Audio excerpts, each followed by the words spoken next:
The best part of my life happened at that time. I had a blind date with a girl named Jane Cartwright.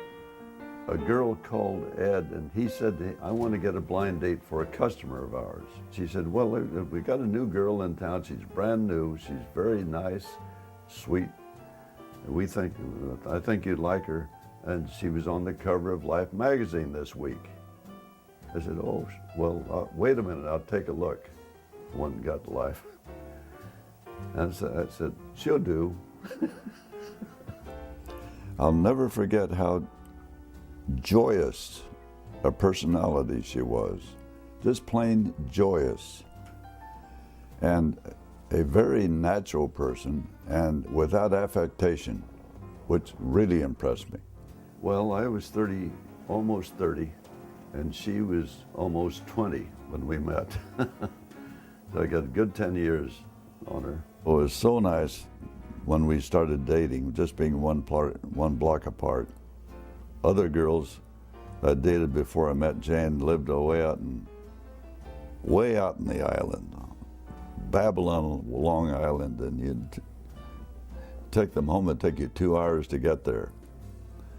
On our first date, we went to the rendezvous room at the St. Regis, which is a beautiful room. That was impressive. It still is today. I thought he was rich. He lived at 2 Beekman Place. I was sure he was rich. Wonderful place. But I found out he was a pauper. No, he wasn't. He wasn't rich.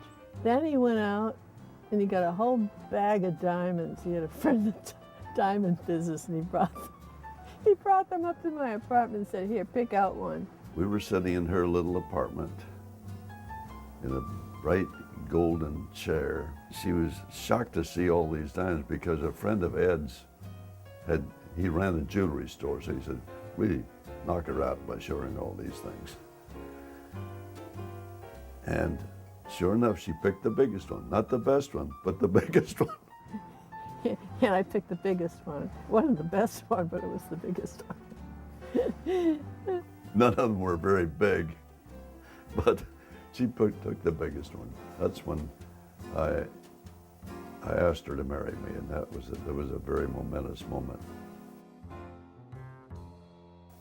Jane and I were married at the Church of the Covenant in Tudor City in 1949.